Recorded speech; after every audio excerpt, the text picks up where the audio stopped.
Well, hello, everyone. Hopefully everybody's doing good. Went out to the out yard today, went to the couple of hives outside today. And as I do, I make mistakes. So I did a split the other day. And guess who got into the split box? The queen. Even though I saw the queen and I put her down and did everything, I kind of at the last minute when I came back to get the bees, I was like, you know what? That's not enough. Let me shake some more bees. And then I shook the queen in the box.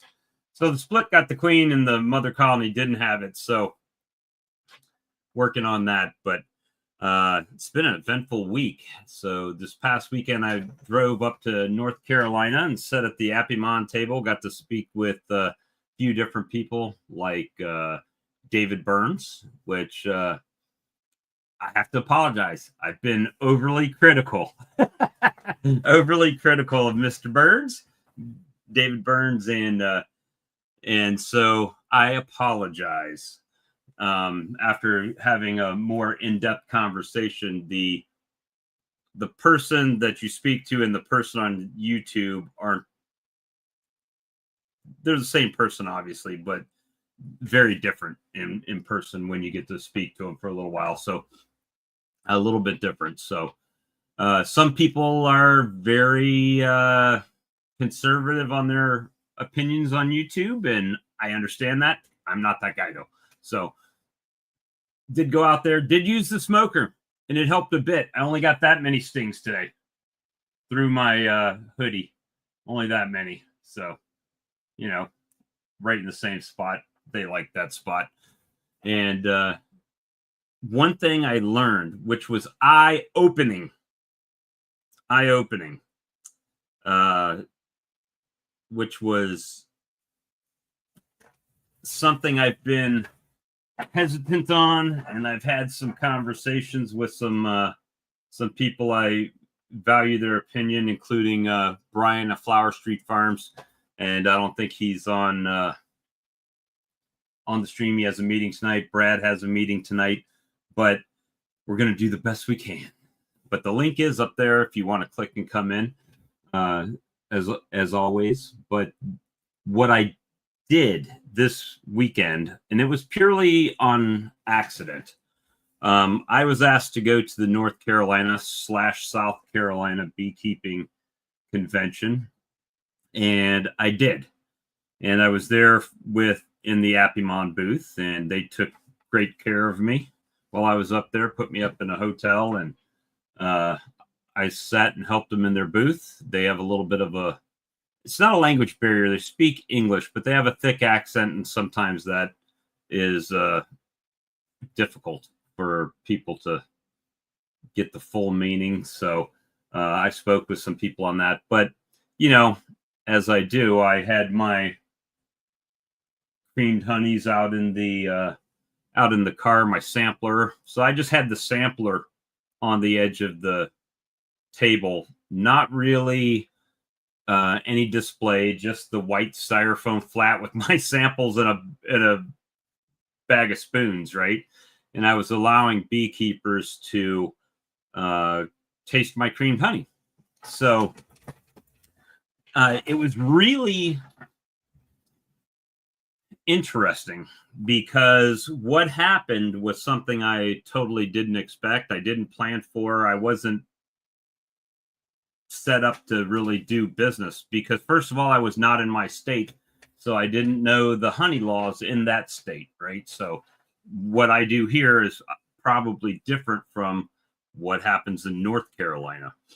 But I was allowing people to sample creamed honeys, and everybody that tasted them, I won't say everybody said, "Hey, do you have any of these for sale?" But I did sell out of what I had. I sold at least 30 jars with no display, not advertising. It's not like I had a table with just like I do here with creamed honeys all over. But it was something where my topic was with them was more of smaller beekeepers and value adding to their honey to make more profits for themselves, right? Is kind of the discussions we had.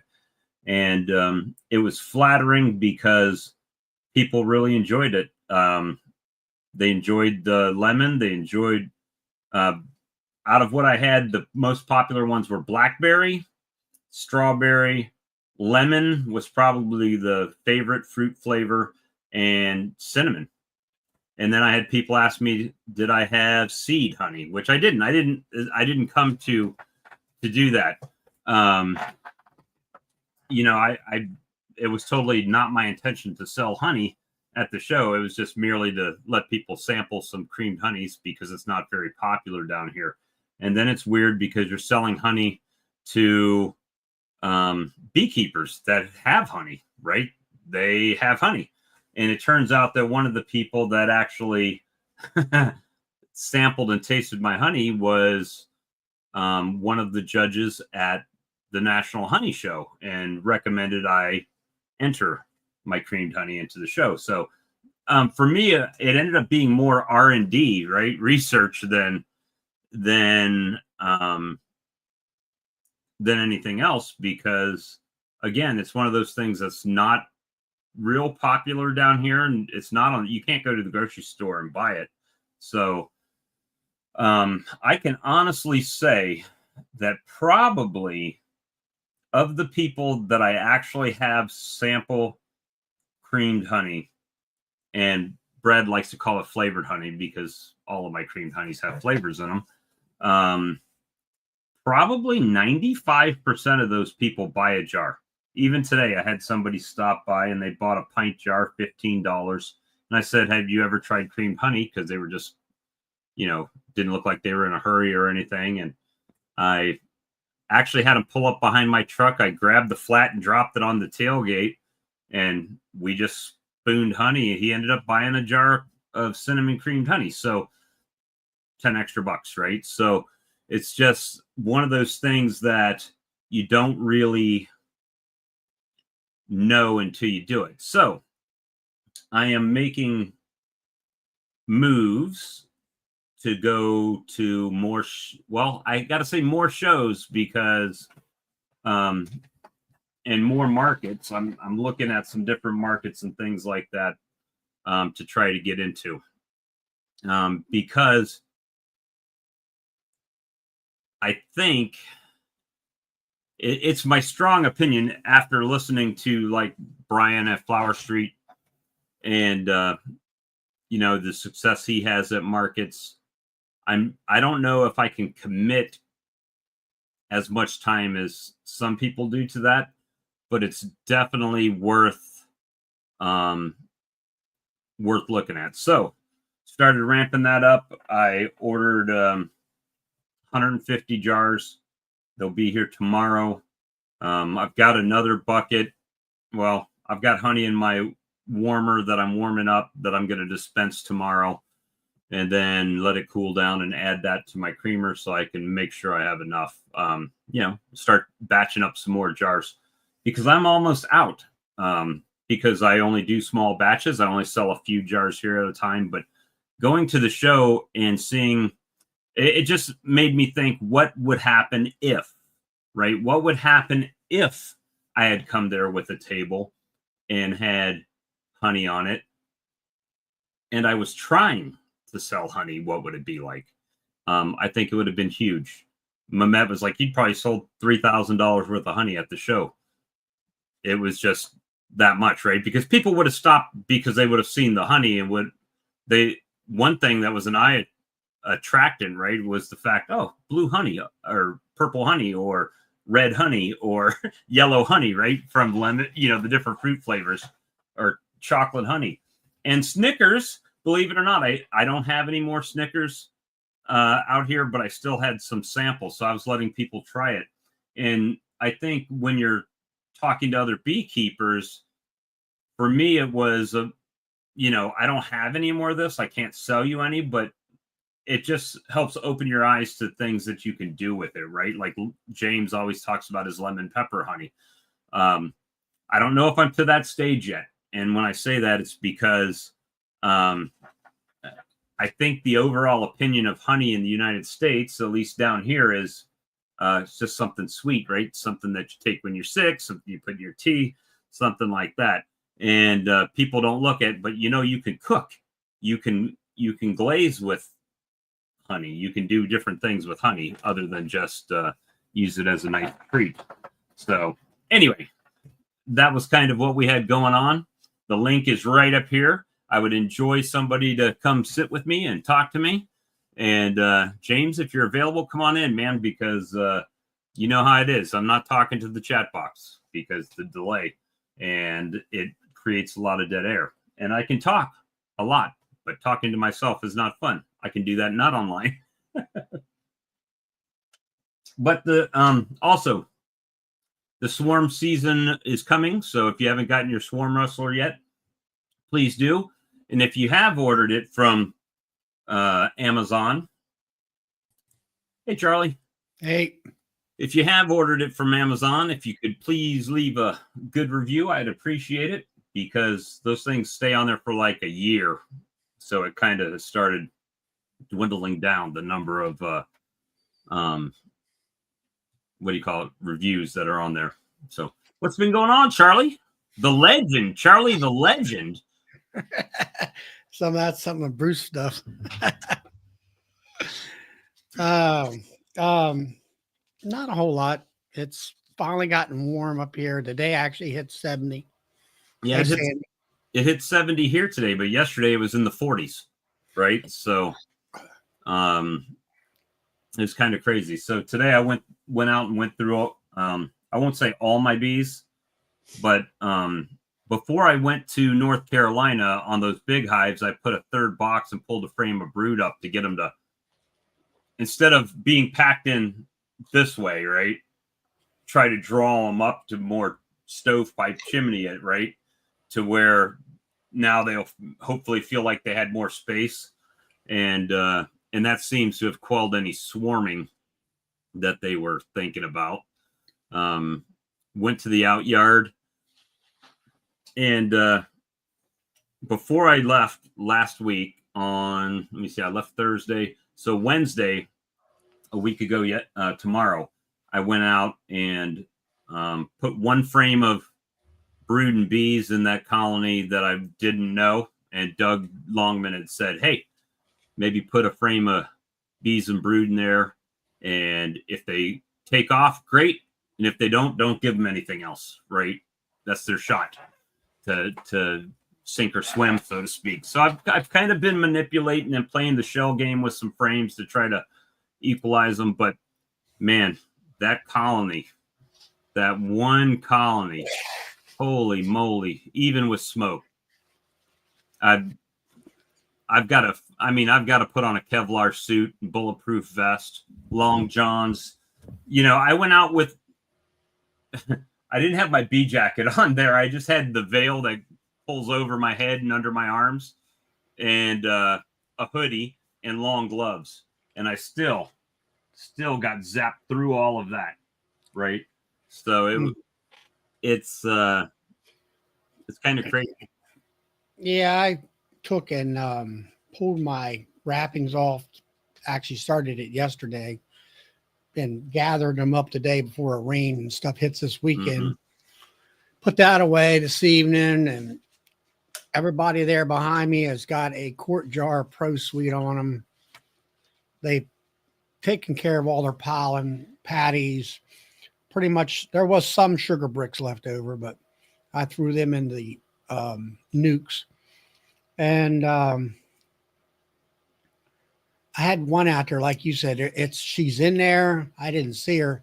She's got a couple patches of brood that's capped and some eggs, but it's, 3 frames, and a 10, Right. it's just like she needs to get replaced. Well, right now I'm, it's about what, 2 weeks, 20 days will be the last day of the month, right? And then we'll be in April, and then it's game on for us here. So I'm trying to get them. I really need to make some splits. I got Amir across town. He told me, hey, I'm grafting queens, so if you need any queen cells or anything, I'll just give them to you. I don't even have to worry about grafting if I want to get them from over there. But the problem is the ones that I have to go into to make the splits are the meanest colonies on the whole property, right? So it's like, but I've got to do it. I've got to split those down because otherwise they're gonna. I mean, I'm in triple deep territory right now, right? So we got to start knocking them back, or they're gonna. Or they're gonna be on a tree somewhere. It just, I don't know what it is, but it seems like the 3 colonies I put those clear covers on were the 3 problem colonies. Right. One of them's dead. One of them's super light. It ain't much good. And where's the other one at? There's 2 of them I can think of. Anyway, so, I mean, all in all, the bees look pretty decent. I mean, I got a lot of great looking hives, but I haven't really pulled a lot of brood out or anything like that. Right. I've hit a few of them, just kind of looking at them. Like you, get out there and forget. Well, my smoker, the bellows, it's that Man Lake one. Right. And it's got cracks in it, so it's not working very well. I'm getting a new bellows cover here the next day or so. And so I don't know. Just like I said, I got feed on them. Some of them really didn't need any feed. And like I looked at a nuke tonight and it's got plenty of honey frames in there. I'm like, okay, you're fine. Right. That's how I am. They're to their own devices, right? Until I split them down. Well, I mean, I figured, I got the Pro Sweet flowing. I went out actually yesterday. I thought about doing all this and I'm like, okay, get the tote out of the basement, and I carried it around there with the forklift, put it up on its stand that I had built years ago. And I've got a bucket with a honey gate, and I use that to fill the quart jars. So, like I say, they're all got quart jars on now. I got rid of the feeding shims, everything that I had given them as far as patties, sugar cakes. There was a few sugar cakes left over. Right. And, but I mean, ones that I had just put on there, and the rest of them, they were just scraps. And so I timed it this year. When it came to pollen patties, I started at the right time. I stopped at the right time. Oh yeah, today I got out. I did do a short today video, but before I got out, before I did that video, I was out there a little bit earlier in the day, and I was watching, checking as the bees are coming back, and there was one hive there that, I think it was like that purple hive right there. Man, the pollen was just coming in, and all. I mean, there might have been 25 bees that all had pollen just packed on. Big fat bags are dragging in. Yeah. Well, so I said, so I got, the pollen. I quit doing the pollen substitute a week or more ago, figuring this is what was going to happen. Right. Maples are getting ready to pop. I mean, they've been yet red for a week or so as far as the I guess it's the bloom or whatever you want to call it, the blossom getting ready to pop. So it's starting to move, as far as everything. I think Joey's camera had locked up because I never saw him pop on the screen. I saw a camera in the bottom. He was in his pickup or somewhere, but it never, when I added him to the screen, it never. So, I'm just, it's like, I don't know. What do we got? 2 weeks till the end of the month? 20 days will be the last day. So 3 weeks to April 1st. So one brood cycle to the end of the month. So this round, this is the hard part. So this round of brood that's laid today will hatch on the first day of April. So, these bees are going to be the honey flow bees, the ones that she's laying now, right? So you really want her in full tilt about right now. And some of my colonies are over. I mean, they've got way too many bees, and some of them don't have enough bees, right? So it's kind of crazy. Like I say, I got a couple of them that are like, they're okay. And other ones are just banging it out. So I haven't had a time to get, we haven't had the weather to get into them and dig around. And right now I'm not really wanting to get into them. Well, not if they're like mine at all. And not all of them. Some of them were just as nice to work today, which was awesome, right? It's like when I started, and then some of them are just terrible. Yeah, I got one out there that I didn't have any smoke, and they were getting really rambunctious. It's like the second to the last one out there that it just kind of blew up in my face, like, just wanting to, just buzzing me, and other ones I open them up and they're just kind of sitting there. I'm like, yeah, what do you want? Well, it really amazes me how long they can project their stingers out, right? I mean, I've through denim, through hoodies, right? And even though it's 70 degrees, when you have a hoodie on and a t-shirt, it's still sweat around the collar and everything. And it's not even gotten to that point where it's really crazy. I want to just break that one down like I did the mean one I had last year into several colonies, but I would have to have queens for that. And so that's an issue at this point. Yeah. Hanley said his meanest two died. All right, Joey's back. Hey, Joey. Hey. You froze up on me last time. I was like, didn't know if you're going to pop in. What you doing? I guess I'd lost signal about time I tried to come in. I've been in bees.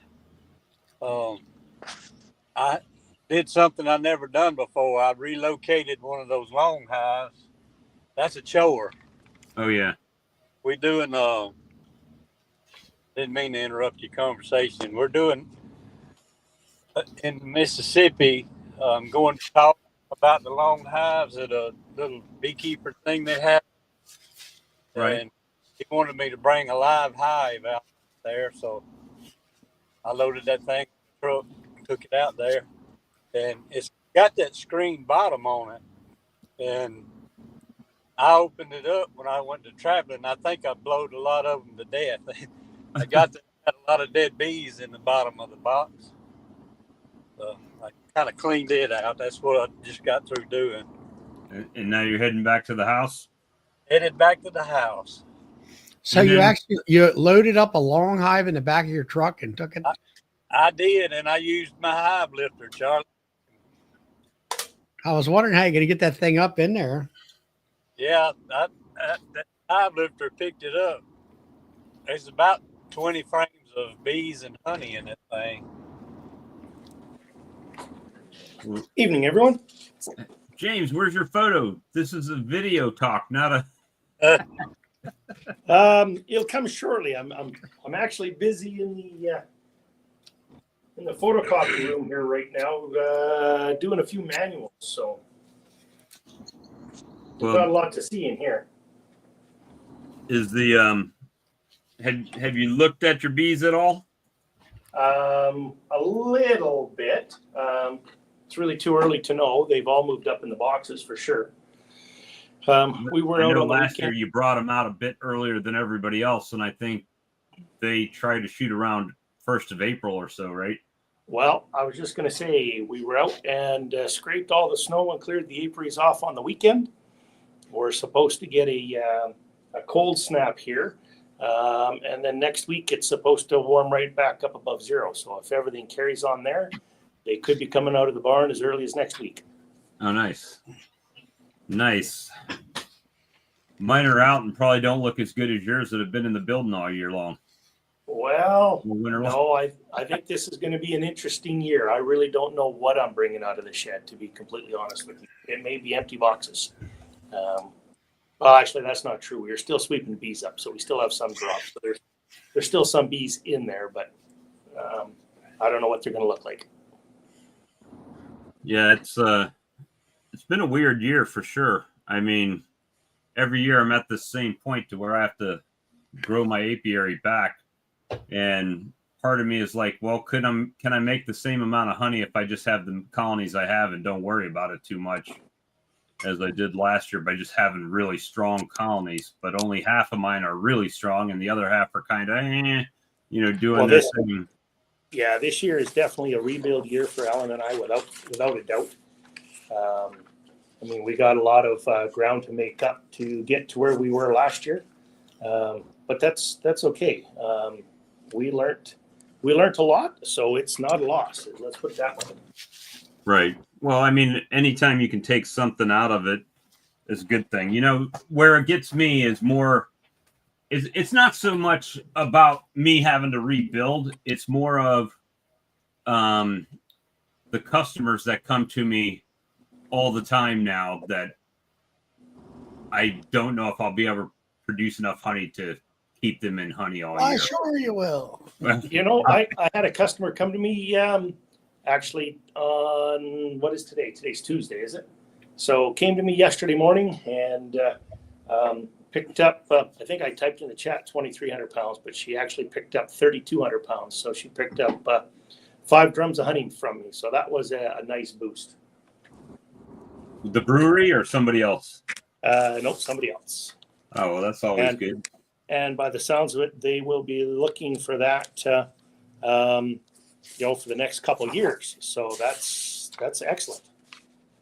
Yeah, that's always good. I mean, until you can no longer meet the demand, then that's the issue, right?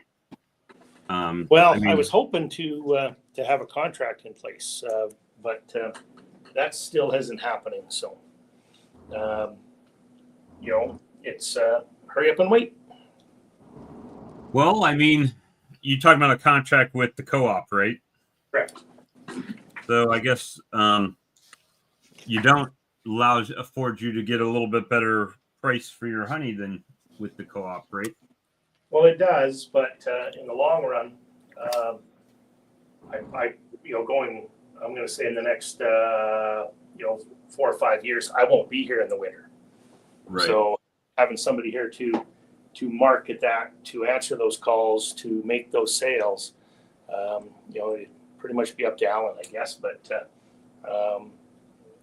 the plan is to be 6 months of the year and away 6 months of the year. Of course, it never works out that way. It's probably going to be more like 8 and 4 or something. But anyways, right. Well, that's the same thing, and I'm gonna have to get with you on at some point about your lemon pepper honey. I don't know how absolutely people would look at it over here, but again, it's educating the customer what they can use the honey for, right? It's not always just a sweetener. You can use honey to make barbecue sauce and to glaze food. And so what I found worked good with our cooking line is a little recipe card right beside the product that they can grab. Oh, okay. And then all of a sudden, they'll come up, they'll take a look at that, and the product and the recipe card sells it for you. Well, I know I probably have about a 95% sale rate when I get a customer to sample flavored creamed honey. I mean, it's astonishing how many people, if you just let them taste it, they buy one or two. Or, at the bee convention, somebody would say, "Oh, I want a jar of, let's say, peanut butter honey," and they buy the jar of peanut butter honey, and it's $10, and they have a 20, and then they say, "Oh, well, let me just get another jar." They don't even want the change; they just get extra. Well, and part of that is it's the exact same honey, but I think Right. part of it is part of what sells it is the fact that it's never going to be those big ugly crystals that nobody likes to put on their tongue or their toast, right? Right. Well, I don't know who else was selling creamed honey there, but somebody did say that they sampled theirs and sampled mine, and they came back and bought mine because theirs. He said, well, I'm giving away too much when I said he already, so that eliminated 50% of the people at the show. But they just said it was too much like they were just spreading domino sugar across their tongue. It was so gritty and grainy to them. There's an art to it. Like, people have to understand there is definitely an art to it. What I use for my seed for my honey, I've worked with the mortar and pestle there. Most people sit down and they'll grind it up for an hour or two. I ground mine for, I'm going to say, an hour or two a night for probably 2 weeks. Right. And, you have to do that the first time, but after that, you've got your seed, right? You just got to, that's how I do it, right? Is like I'll add the honey to what's in the tank that's been creaming, and then I'll get out what I need, and then I'll top it up with fresh honey. So the process just is continuous. Round and round again. Yep. And so in order to beat the crystals down, as long as you're constantly stirring it. Yeah, I didn't go that method that James went. I actually got a seed and used somebody else's seed for the crystal when I started. But now that's well gone, right? That honey's well gone out of my honey. So, yeah, but as long as you're using that, the crystal will only grow to the largest one that's in that container. Right. So that's kind of the key. And I mean just the amount of people that had never tried it before, and the fact that I was letting people taste it out of my samplers, it was pretty incredible. I mean, to not have any kind of booth set up to where it was just a flat of my samplers on the Appleman table, right? And kind of after they got done dealing with Mite and them, I was just like, "Have you ever tried creamed honey? Oh no? Come on over. You're gonna try some today, And I said, and it was just sampler. I didn't even have any there. I did have some for that I could sell them, but it was out of my car. So every time I had somebody wanted something, I wrote down what they wanted and went out to my car and got it for them. Just because, first of all, I didn't pay for a booth, right?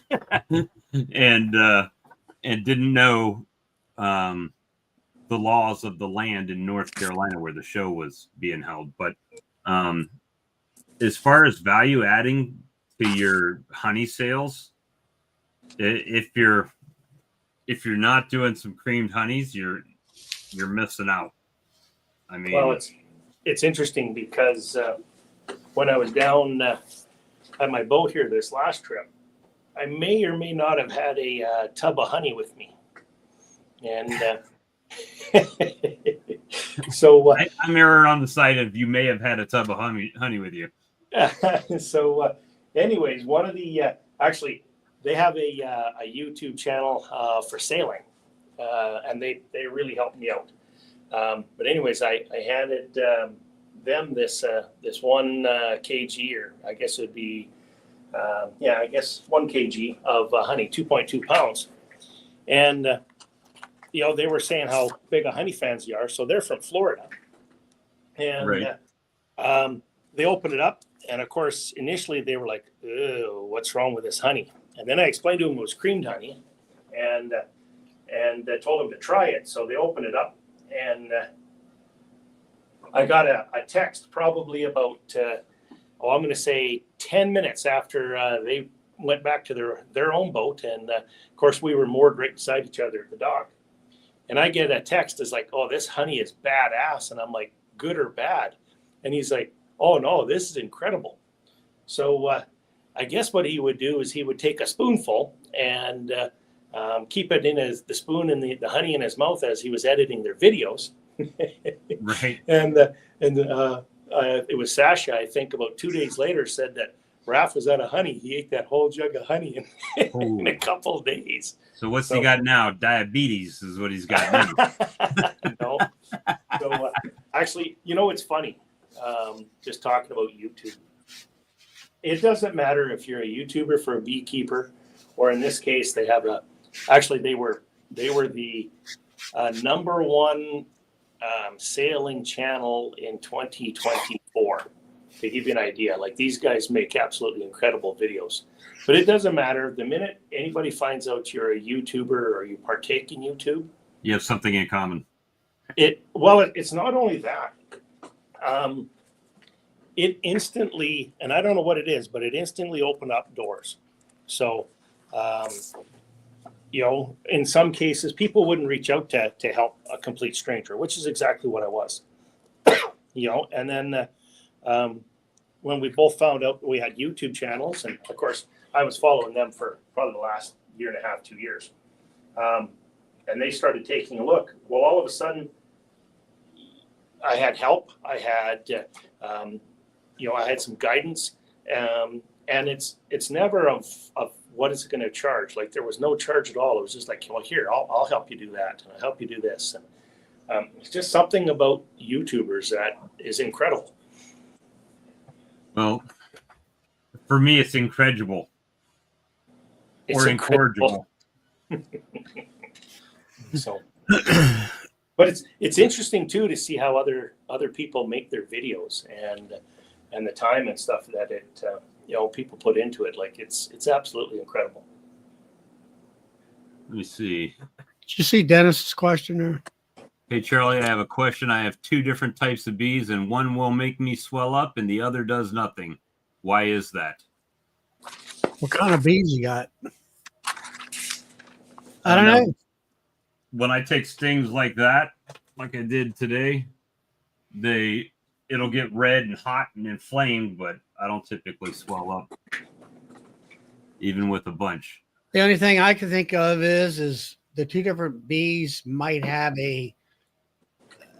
some slight different in their venom. Maybe. There could be. Don't know on that one.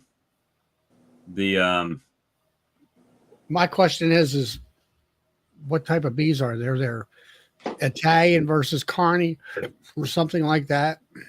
Mine are pissed versus not pissed. The pissed ones, you can really see them. They're like grabbing onto my hoodie and trying to get it in. And the other ones. I think a not mad bee in Bob's apiary is a lot like a unicorn. I had a few of them that were not mean. Then I had a few of them that were really mean. That I went in one of the really mean ones and I just closed it up. I'm like, yeah, I can't do that. I'm gonna get one of those suits that they use for those Asian hornets next time I go over to Bob's place. Asian hornet. You're gonna start an Asian hornet colony to wipe them out? Oh no! I just want. Yeah, I suit will. so your bees don't get me. Yeah, I mean these bees. I don't know. They're my strongest colony, so that's a good thing. They actually survived and are flourishing, but boy, they don't like me at all.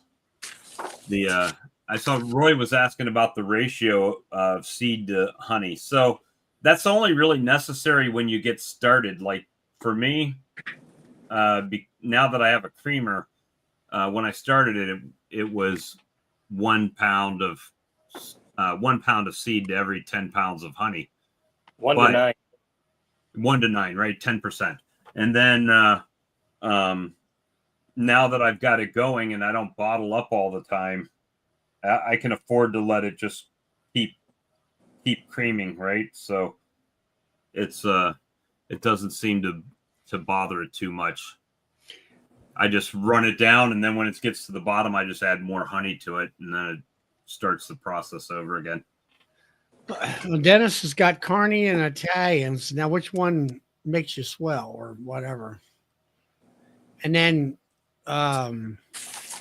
let's see, Andrew here down in South Carolina, Tiny Creek. He's going to try Formic Pro, but I'm worried I'm going to mess up my hives. I have AprilGuard also, and I'm trying to decide which to use. Well, my question is when are you going to use it? What's your weather like that down there, Bob? It was 70 today, so if you're going to use it, now's the time. Now, all right. If it's 70 degrees, I always recommend 80 degrees or less, and low or no humidity. And if it's 70 degrees with low humidity in South Carolina, then go ahead and put your 2 strips in above the brood. And as long as you got the first 4 to 5 days, that's the most off gassing at the time, and you should be fine. Yeah, I haven't used it at all because of the temperatures. The other question I would ask Charlie is, what is it used in the past? Since What's it's that? got AppleGuard and he's going to try Formic. You can also do AppleGuard. Well, AppleGuard, you could do, 77 degrees. You want to cut it to 25 grams. So if it fluctuates a little bit there, I would say put about like 35 grams in. 35, 35, and 30 will give you 100 grams because it would be usually 2 doses of 50. So you could do it that way also. Well, I guess the Carnies, Dennis, you need to get rid of them and go back to the Italians. But Them's the spicy bees. Said they make him swell if he gets stung by a carny, but not the Italians. Now, I wouldn't be able to tell you that because when I go through my colonies, I could get, it could be either way. Like I might have taken a sting and then moved on to the next colony, and it could be a different bee or something, different type of bee that got me. Unless they're in different yards, and that's the only way you can. Yeah. Tiny, I mean, you're down there probably with more humidity than I am in August with AprilGuard. So you got more experience than I do with that.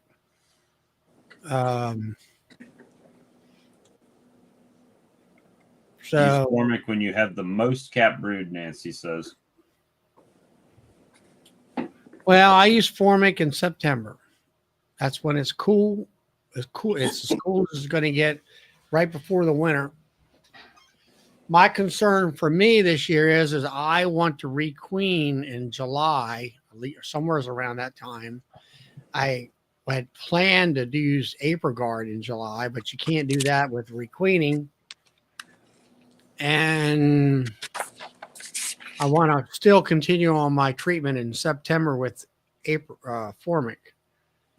So I don't know whether to drop the, I thought about using some of those strips throughout those new oxalic acid strips, but they're only good for like 60 or 50 some days, less than 2 months. And if anything, I'll maybe just blow some smoke in there for myself. I can't comment on Mite treatments because the only thing that I've used is a supplement since September 23. The only thing I've used is Appy tablets in my colonies, so I can't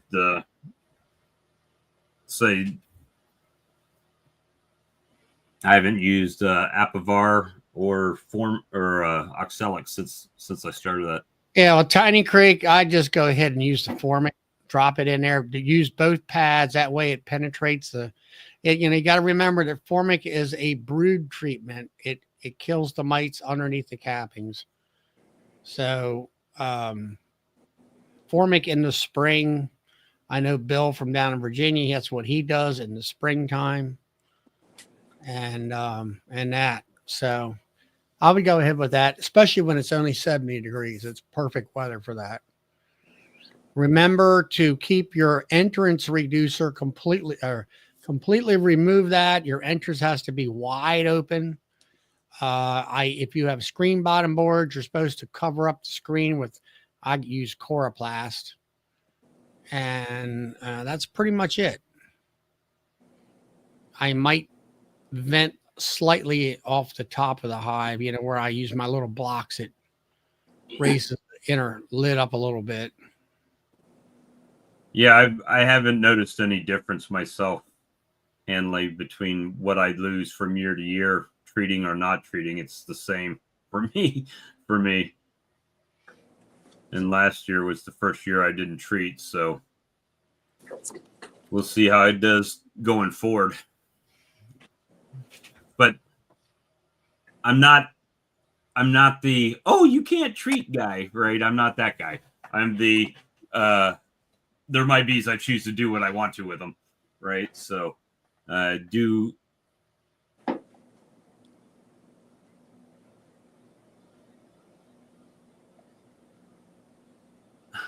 M&J Habitat said they melted in the hive. M&J, where are you located? Just out of curiosity, I forget. I didn't have any melting in mine, even this time of year. What's that? The Appy tablets? The Appy tablets. Yeah, the only time I've seen that is when there's been moisture in, like, condensation inside of the hive. Is the only time that I've seen that. Central Ohio. Okay, so you're the second or third person in Ohio that has said that, and it might be with the snow. Hey, Ron, I had someone in there and I didn't see any problems with them. This is the first year every hive we put away in the barn went away with an Appy tablet over the winter. So we'll see what that's going to do. Well, good luck with it.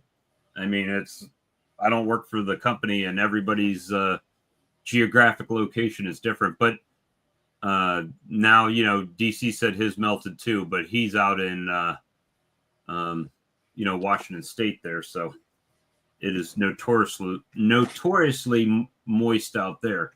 So I can get it. I understand. But those are the only places that have had high snow over the winter, where it's been kind of an issue because of the condensation in the colony, the moisture in the colonies. Well, I think you just pointed on something there, Bob. You have to ask where they're melting, and I don't know because I haven't seen anybody's application or setup. But I know one thing up here. Sometimes if they have the hive sealed up too much, there's too much moisture in there. So, I mean, you do want to have those hives ventilated. So you do want to get some of that moisture out of that box, right? Which also, I mean, just speaking on moisture, I mean, that can also kill a colony inside. For sure, really quickly too. So that's something to take into consideration. Now, when it gets really hot outside, I'll see it starting to get shiny and soft, but it doesn't really dissolve when it's like August, right? And they're on there. There's Keith. I found I made a mistake. So I was talking to Brad, and Brad's like, I had made a little split, and a little split, Bob? Did you make a strong split or a little split? Oh yeah, it's a strong split. But here's the problem. Bob's the problem. It's not the bees, it's me, right?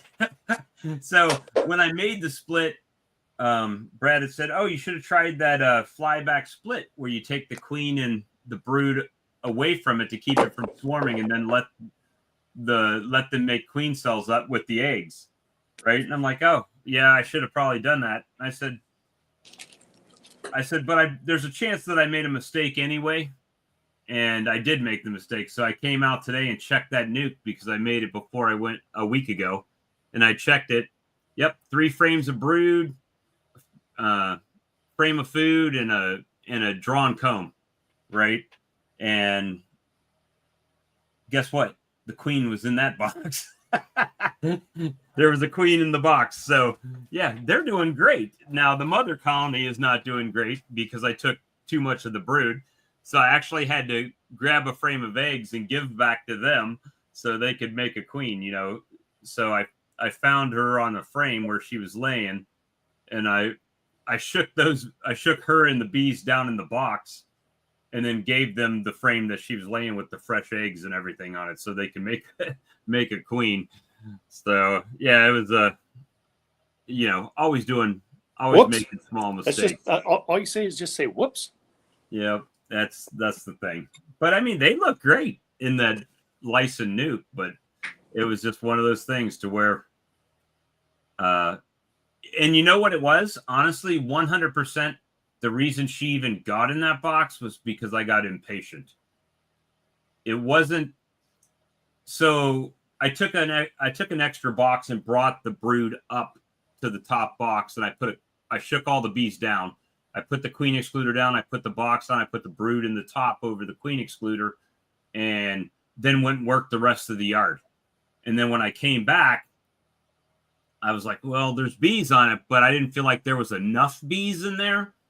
So once I made the split, I took that off and I looked real quick for the queen and shook the bees over. So any old ones would fly back, but the nurse bees would stay in there.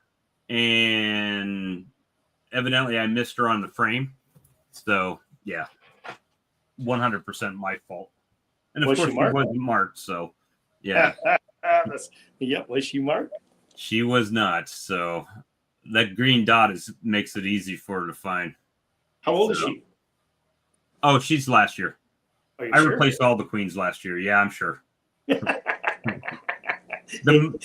oldest she could be is 2 years because I definitely replaced them all the year before. So I just like giving you a hard time. But yeah. So beekeeper issues.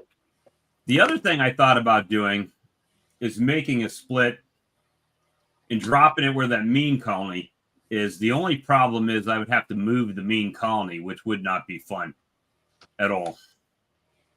So well, it could be. Well, with that mean colony, how many boxes you got in that mean colony?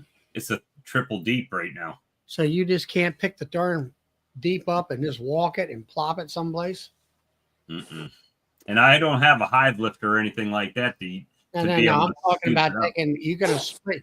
You want to split that hive and requeen it. So take the top box off with bees in it, put it on a bottom board. Take the next one, put it on a bottom board. Keep the original one where it's at, and do it that way. Yeah, I could do it that way. And then one of the boxes would have a queen in it. And don't waste the time. Trying to find the darn queen, go back in a couple of days, see who's got eggs and who doesn't. I could actually do that on 3 hives. Because I got 3. Well, one of them's 2 deeps and a medium, and 2 of them are triple deeps. Well, go back, if that friend of yours has got queen cells or mate or virgins or whatever, get the virgins from him. Line it up to where, okay, you're going to get them on a certain day. You go out there and do that split 7 days ahead of time, and then go back 7 days later, knock all the cells down. Knock all the damn cells out because you don't want nothing out of that hive, and then put a set of new queens in there. I'm going to drop out here, Bob. I'm going to log back in on my phone, so I'm just going to head out to the truck. Oh yeah, cool. But yeah, so I mean, that's, it's just one of those things. I'm not worried about having less hives than I had last year. I'm just worried about not producing the honey that I need for my current customers, which is, Brad had that same issue. You had that same issue, right? And I thought I was going to have that issue, but then I got all them new queens and everything in there that last spring, and I actually made like 10 pounds or 25 more pounds than what I did the year before. And I made over 1,000 pounds of honey, which I only made 975 the year before that. So now, did you have the same amount of colonies or less? well, I did build up more more colonies, but I talked to the one guy that comes on here as a commercial beekeeper on my show. He said your young queens will make you have more honey because they just lay more eggs and everything. Right. I don't know. I take what you have, but make them the best hives you ever have. And I think you're going to find, you're always talking about 50 hives, and I'm getting 1,000 pounds out of 12, 14 hives, let's say it like that. I got right. So that's kind of what I need right there. Exactly what you've got is the production I need. 1,000 to 1,200 pounds is what I need for my current situation, right? Well, I boosted my hives up to 16 production hives, and I've got several of them there that, that went down on me. One of them was a brand new nuke from last spring, so it took a crap. And then I got another one there. There's a queen in there, and she's laying, and she's got small patches like that. Well, guess what? She needs to take get hive tool test on her. Right. That's where you experience where, you don't fool around trying to pet that queen along. You get rid of her and get a new one in there. The problem is, and that's what people said, remove the queen from the big hive. But the sheer number of bees in there makes it difficult to even find her. Right. Yeah. So I'd have to make a shaker box and then try to do it like that. Right. And if you got those mean bees, like you say, you're going to get ate up. Oh, yeah. It's like I say, the best way to do it is have your queen lined up on a certain day to pick it up. And you get out there 7 days prior to that pickup of that queen, make them splits, and then go in there and look and see who's got the queen cells. There, now she ain't no queen in there. Kill them all, and then put that queen in there. Now there is no probability of them making their own queen cells after 7 days. Yeah, you'll get a 95% acceptance rate. They are quite feisty. It's hard it's hard to explain. If you haven't had a hive like that, it's hard to really, we all get some bees bouncing in our face. But well, I just noticed that one out there today. I think one thing I did this before the winter kind of left us. Got out there while it was cold, put down a soft pad for me to lay on. And I got cow tags on all my hives now. So everybody's got a number. And I can make notes like, hey, number 2 is spicy. I need to get rid of that queen, or don't graft from her and graft from somebody else. I almost feel like shaking all those bees into different boxes, move them along the yard somewhere else, right? And then let all the forager bees go back to that main box when the queen ain't in there, and then wipe the foragers out. Bob, that's actually what I was just getting. That's the reason why I called in to tell you is the best way to handle any kind of a hive that's hot like that, especially if you're just trying to find the queen or whatever. If you take that box and you move it from the original location, open it up. So you just take the boxes, if you need to separate them, whatever. Lift the box off, walk it over, whatever, 10 feet, 15 feet, set it down. Grab the next one, walk it over 10, 15 feet, set it down. All of the forager, and you can put a new box or whatever back in the spot for them to go to, but all of the bees, the older aggressive bees, will fly back to that original location. The queen will not. She'll stay with whatever box she's in. But all the foragers will go back, and they'll leave those boxes. then the only thing left in those boxes is the queen and the nurse bees. And nice nurse bees. And you'll have no issues going through those boxes.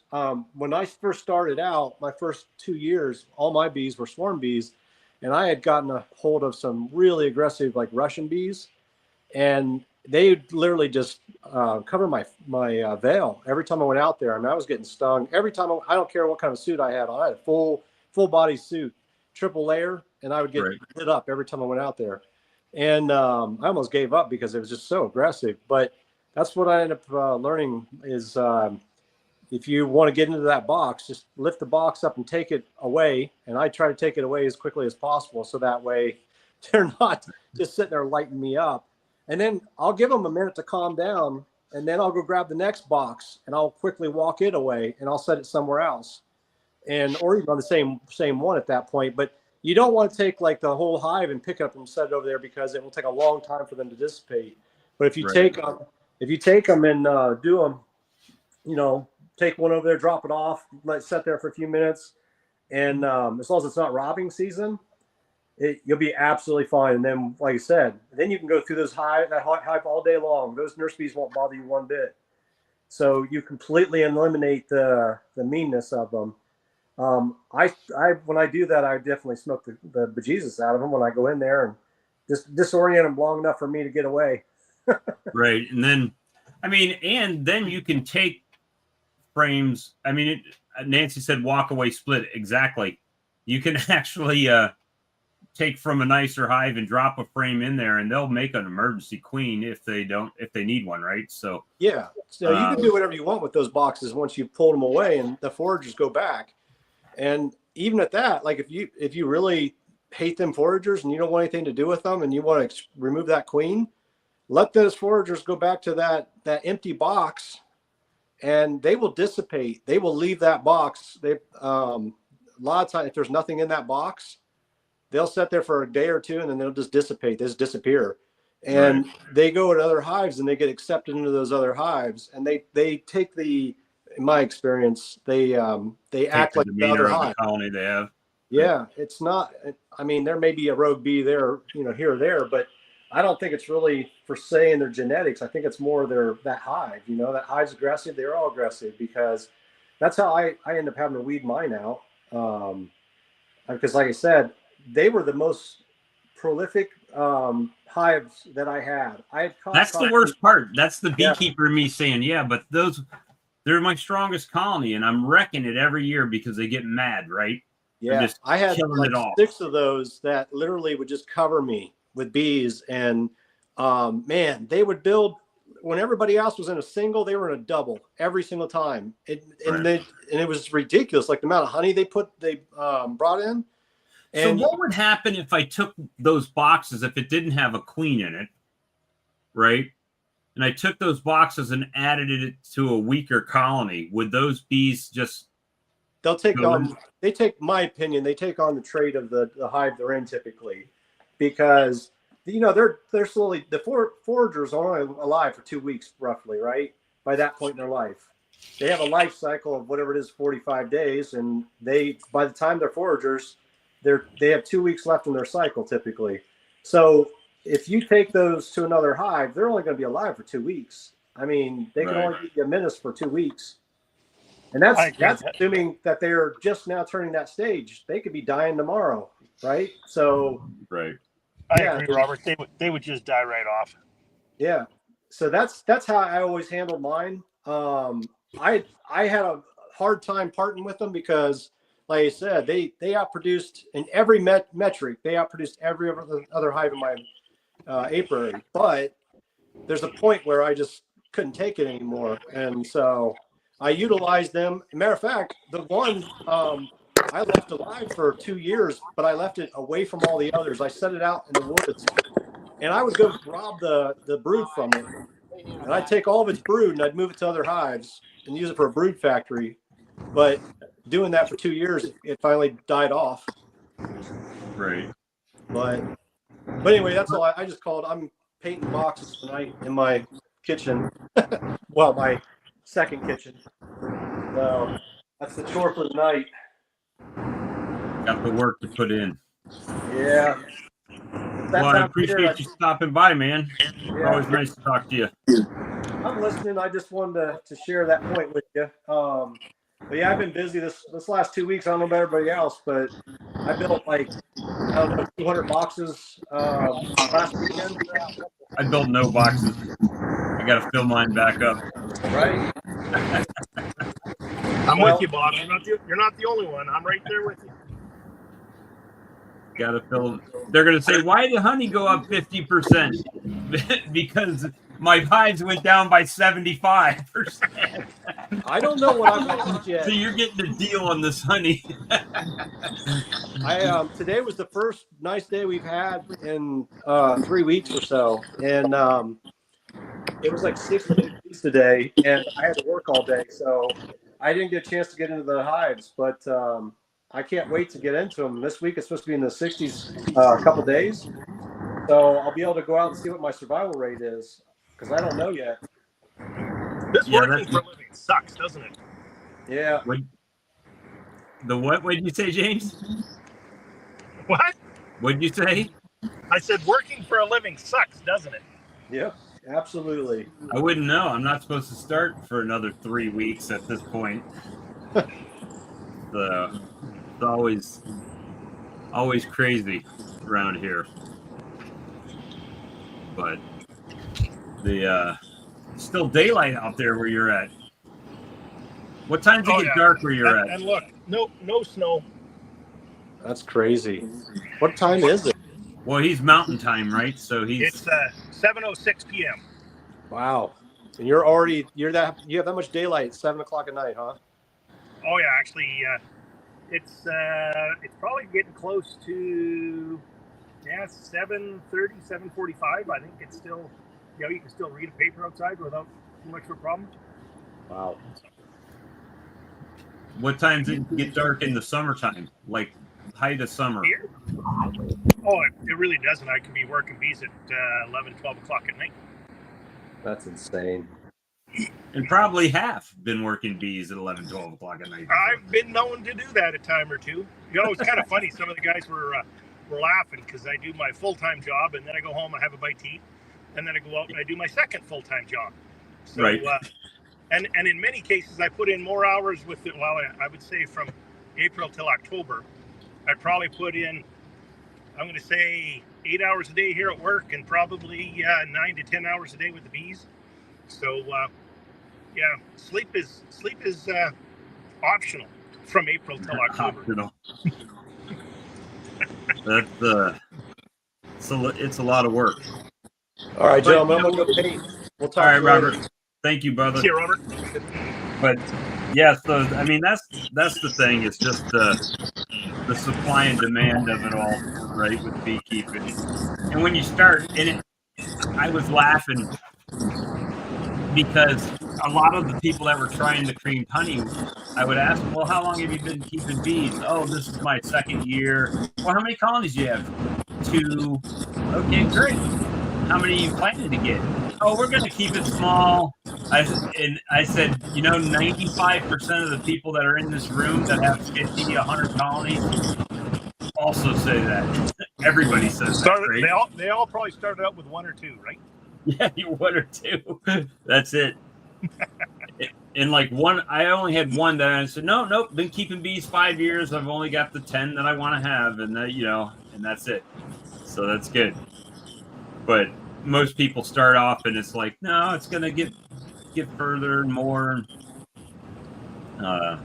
Just an interesting perspective that everybody starts out like that. Concept, you could say. Oh, yeah. Oh, that's a good idea. Maybe the successful beekeeper is the one that stays to 10 hives.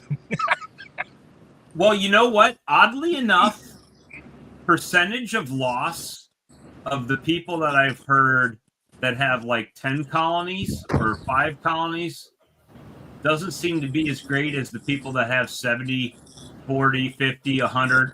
It seems like they have a higher survival rate. I got a club meeting that I have to attend. Oh, you got to hop off? Quit. But I'm not taking this job over. it sounds like you already are. Are you talking to your text, Charlie? Or are you talking to us? Diane mentioned that you're not coming Hold on, back let me to mute the Charlie. club. Charlie's obviously not talking to us. That's gotten him in trouble before, so we're gonna mute him. So, But yeah, it's kind of gonna be a weird year, you know. well, it's going to be a total rebuild year for us. So, Well, financially, I'm at the bottom of the barrel, so I can't just go out and say I need 10 queens and go get them, right? That's not an option. So, but you know what? I think you will succeed better by doing that and not going out and buying queens and forced to make your own and do things like that. I will make the prediction right now that if you do that, you will be better off at the end of the year than what you would be by running out and buying unknown stock. sorry, Charlie, I muted you when you were talking to your phone because you were telling everybody your business. But I had it turned off. no, you didn't. You were talking to your phone. You're like, I got a bee club meeting, and I was like, I thought, oh, you got to run. Okay, sorry, Charlie. And then you kept talking, and Diane said, and I was like, mute,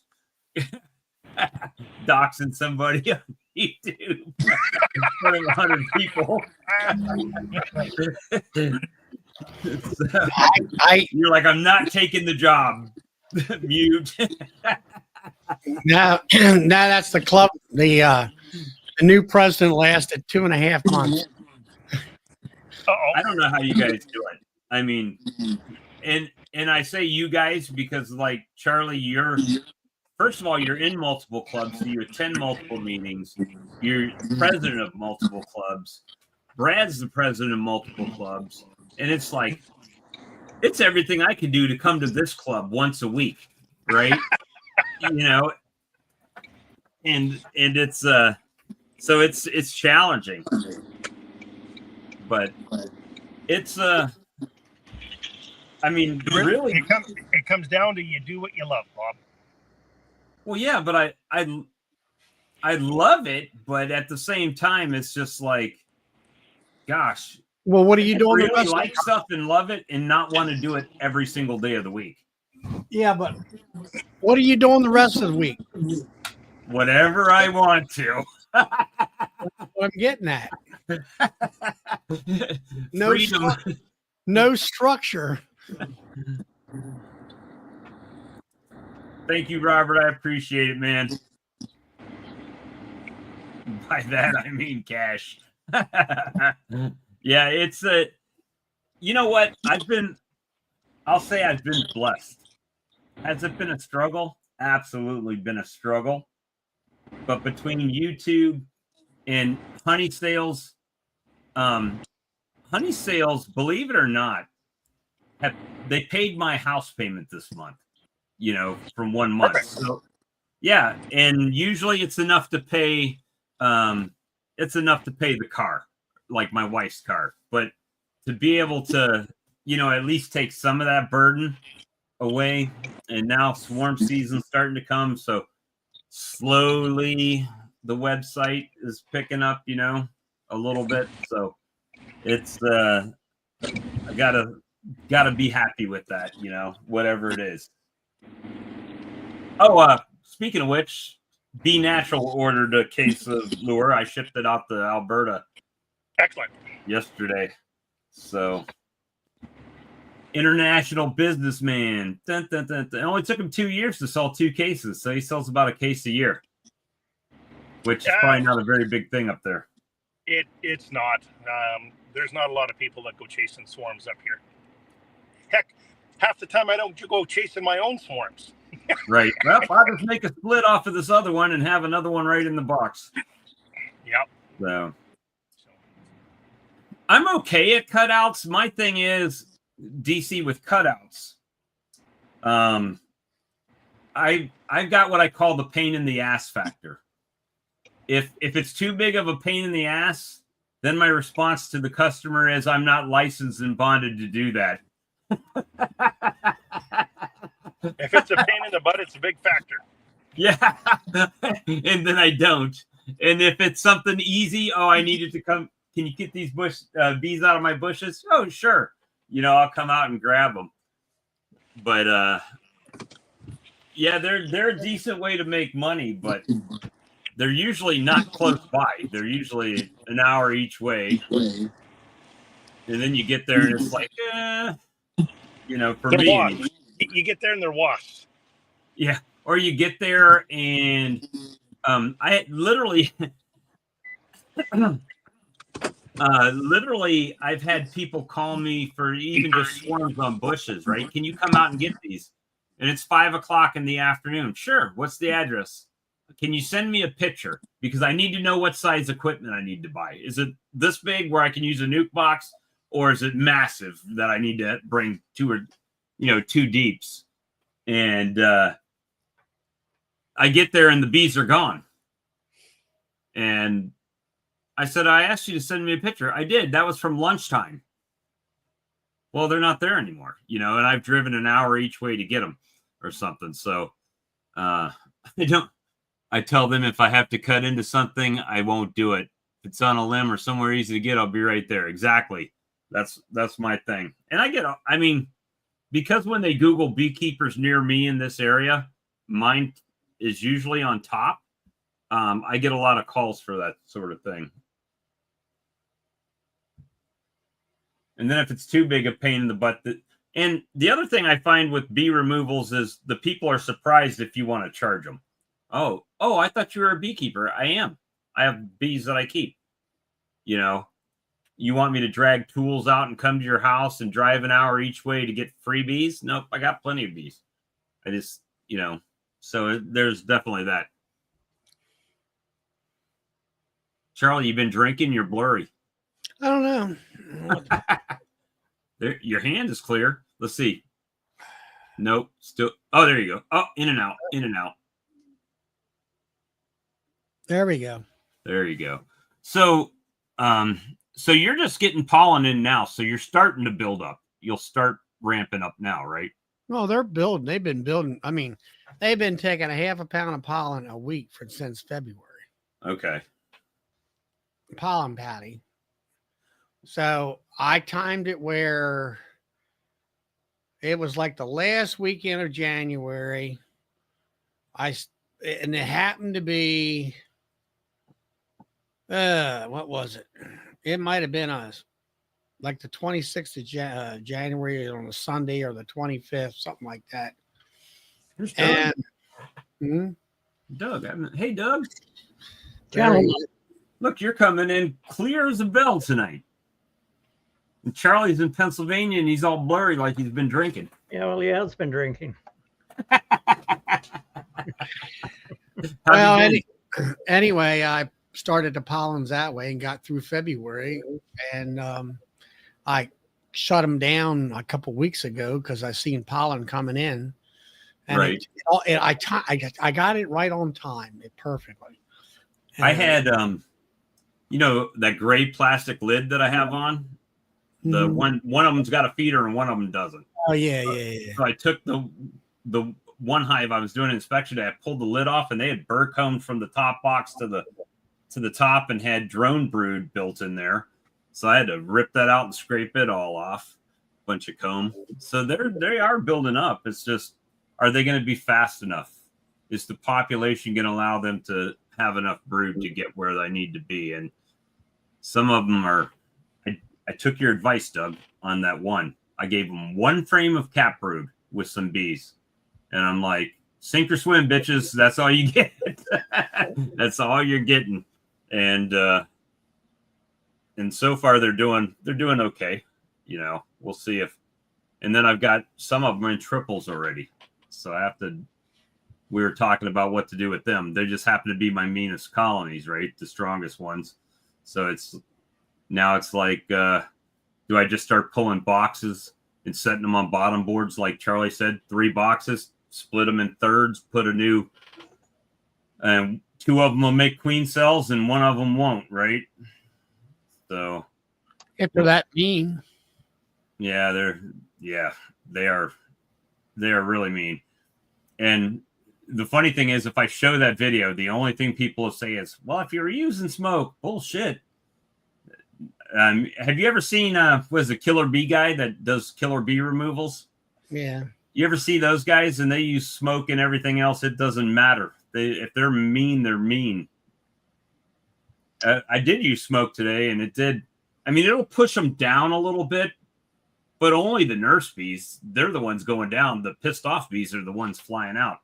And I'm just wondering why there's so many pissed off bees at 1 o'clock in the afternoon on a 70-degree day, right? Don't you guys have some nectar or pollen or something to be getting? Get the hell out of here for a little while. For a little while. You can make them ugly.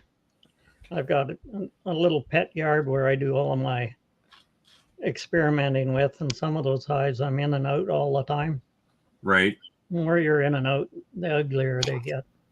Well, I don't go in those very often because they're not fun to work. The smaller ones that I have, I mean, they were no problem today. Hit them with a little bit of smoke and no issues.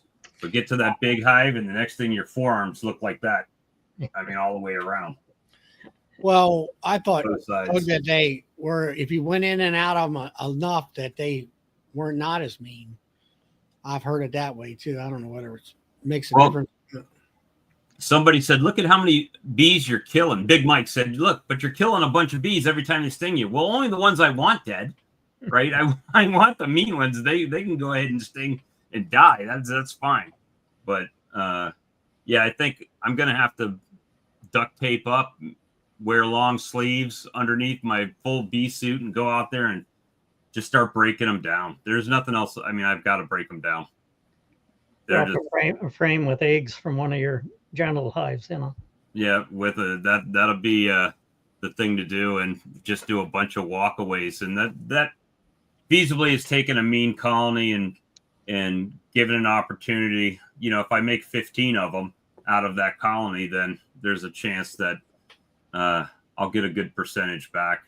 Even if 50% come out, I'm six colonies stronger than I was, right? So, yeah, Bob's version of depopulating a hive of mean bees: split it and make 5 more of them. That's about right. That's about right. But I did have a friend of mine say he would, if I let him know when I need him, I could. He would have me free queen cells that he would give me. So we'll try to do that to make things better in the yard. And now I'm even telling people they have a habit of, when they pull in the yard, they pull right by the beehives when they want honey. And I've got 2 driveways, so I always get out and say, come over to this side, because I don't want anybody to accidentally get stung, because, you know, girls use all that stuff in their hair and stuff, and I just don't want anybody zapped. So but I don't know why are the meanest colonies the ones that seem to do the best? I mean, for me anyway, they just seem to explode every year. It's the gentler ones that are the ones that have a hard time taking off every year. Well, they got to bait you in there so they can get fresh protein. They got what? I said they got to bait you so you get in there and give them fresh protein. Right. That's it. They are for sure an aggressive colony. So have you got rid of the snow, Doug? Oh, hell no. Only Lots of snow yet, and it's been snowing all day here. Really? Yeah, just light snow today.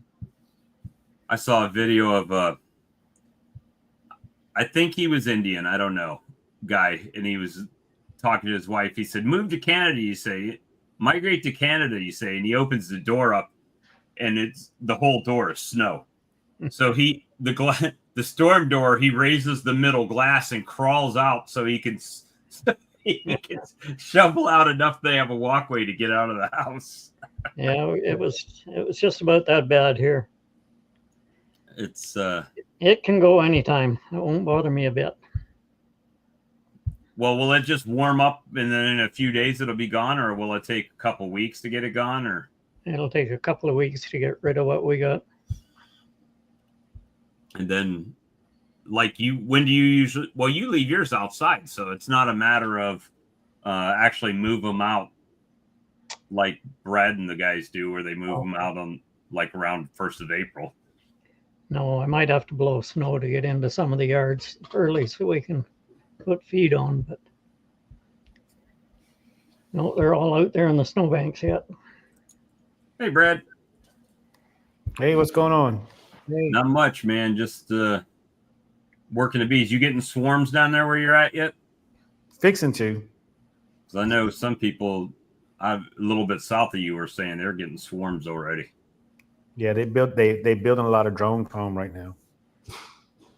Yeah, I'm getting a lot of that as well. So I did see one hive. I pulled a frame up, had some drone in there. Mm-hmm. I've had some drones walking on the combs now. Not tons and tons of them, but I do have some drones. So Yeah. if I wanted to graft, there would be a chance that we would have drones old enough to mate with them. I have a lot of drones walking around, but I don't know if that's some leftover drones or they just hatched out or not. I'm seeing a lot of them.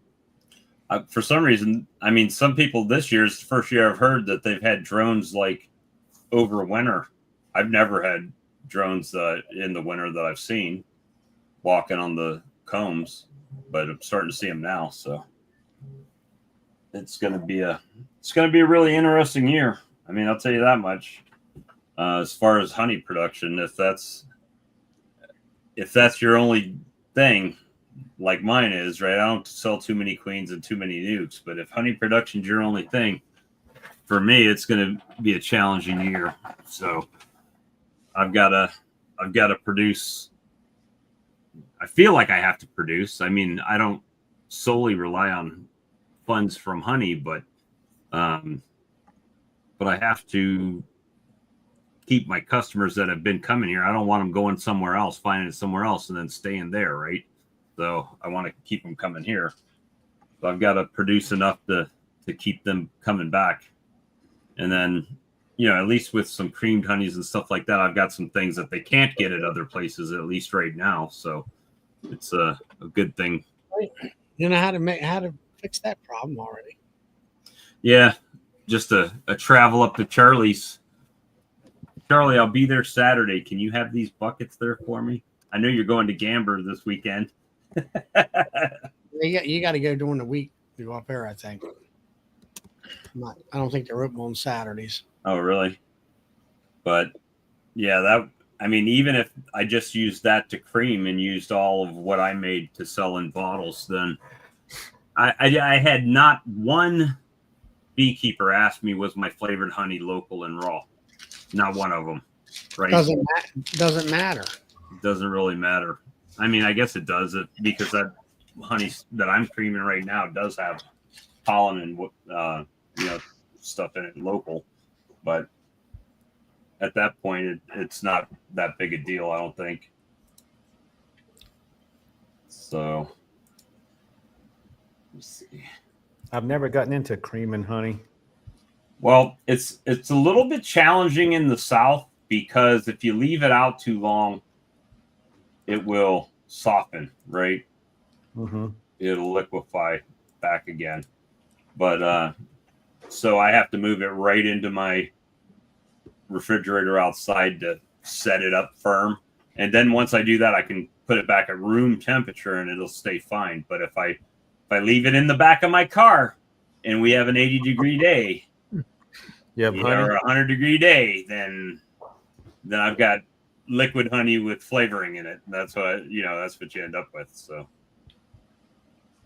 but I was really pleasantly surprised at the show where I took my sample, how much I sold of just people tasting it, saying, "Do you have any of this for sale with you?"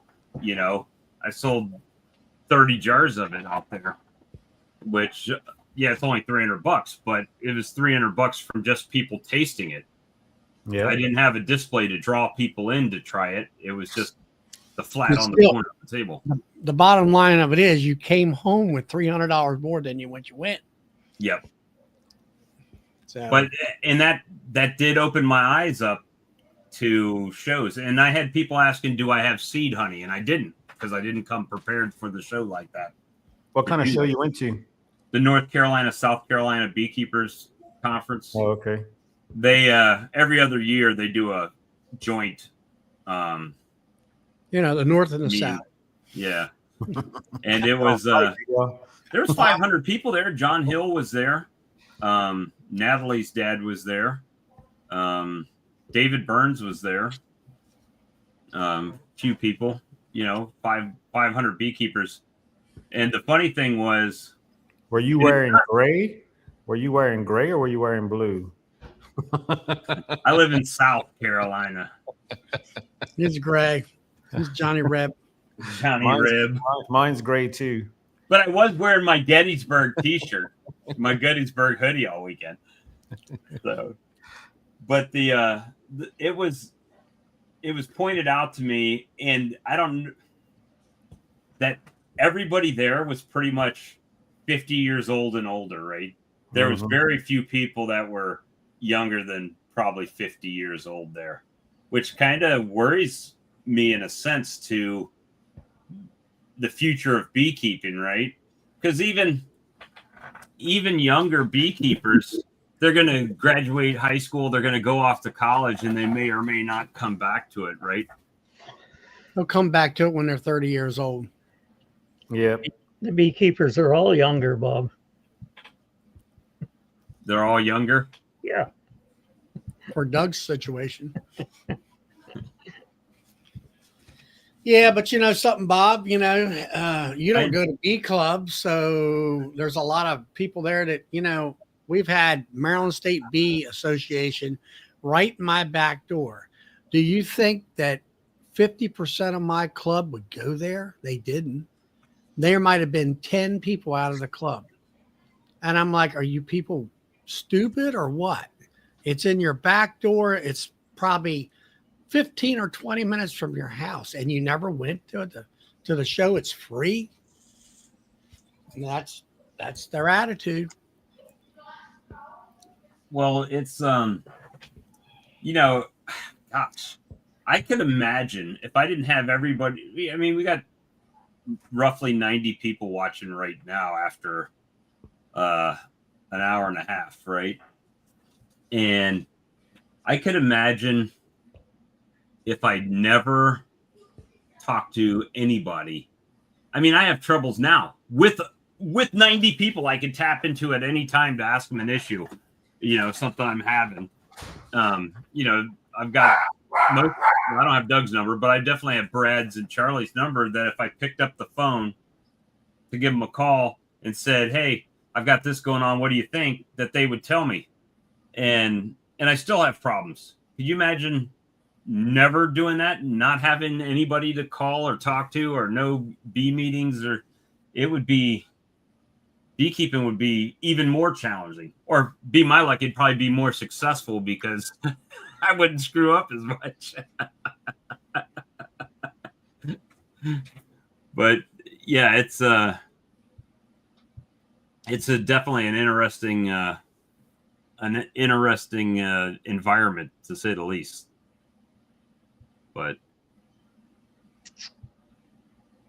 most young, it's the same thing with just farming in general. I think that if you grow up in a farming family, most of the younger kids don't want to be farmers when they grow up, right? I think most of them now want to be YouTubers or professional video game players or something.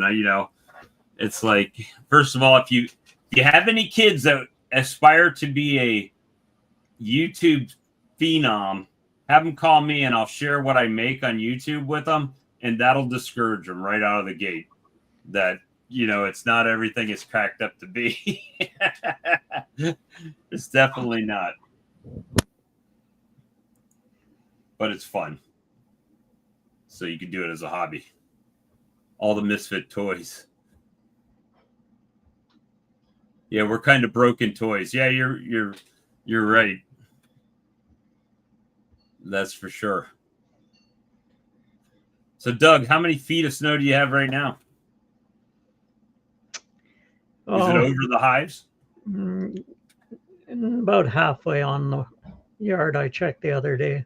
I saw a reel where a Canadian car dealership was giving you $1,000 off your car if you came and unshoveled it to take a test drive. An extra $1,000 to unshovel your own car for a test drive. You want to But check? it was like you couldn't even tell what the cars were because it was all the way up to the top of them and in the front. So he had to knock snow off the front. So this is a Lincoln Navigator, you know. And if you come and dig it out, we'll give you $1,000. So that's pretty. That $20 check from YouTube makes it all worth it. After you've waited 6 months for the $20 check, that's the problem. Yeah, well, YouTube, it's weird. So if you don't make over $100, they won't even pay it out. It just kind of stays there and grows. And then once you get that $100, then it finally comes out, right? So it's not. If you're making $20 a month, it'll be 6 months before you get a check. And it'll be another 6 months after that, right? So even when you super chat, like the stuff that's super chatted now, maybe on the 21st or 22nd of the month, if it's over $100, then you get it. If not, it just stays in there. So even on like fundraisers and stuff like that we've done in the past where people have donated, that money is donated and YouTube holds it.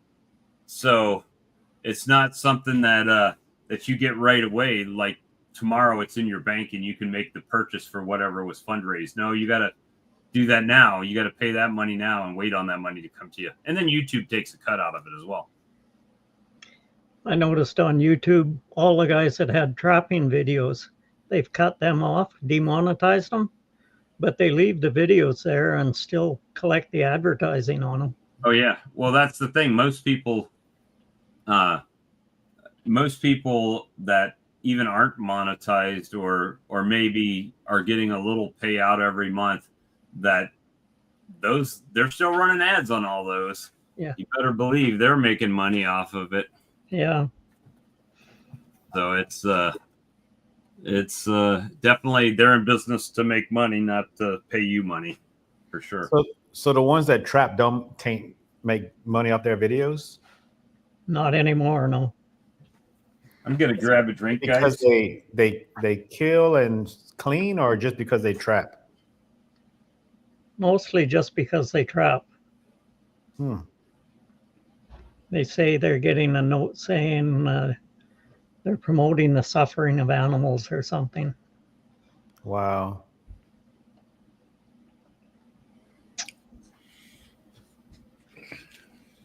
They should cut off all them ones where they make them food videos. Because how the heck do you think they get their food? Yeah. It drops out of the sky. Yeah. It's amazing how these liberals think. Oh, stop.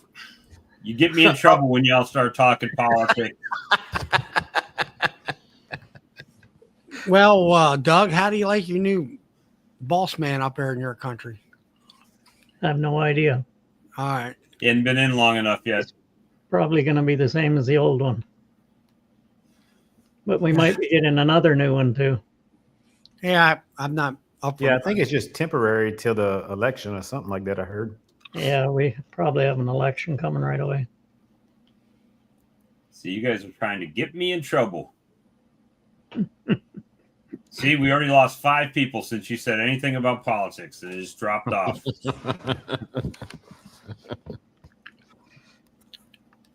But we got to say that for Charlie's channel. yep, demonetize his.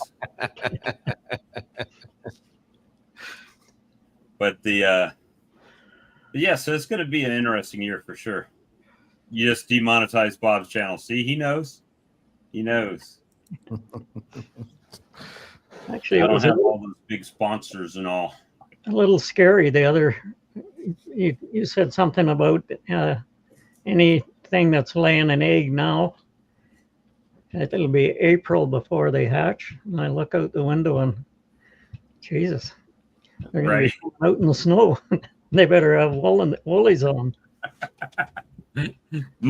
Mine, it'll be right at the beginning of the flow. We got a little bit of a flow now, but not the major flow. It'll start up in April. So You see that there, Brad? Peabody. Mm-hmm. That was pretty funny. I had Joey was on there, you know, and I said, "Yeah, Joey had 27 years in prison. Yeah.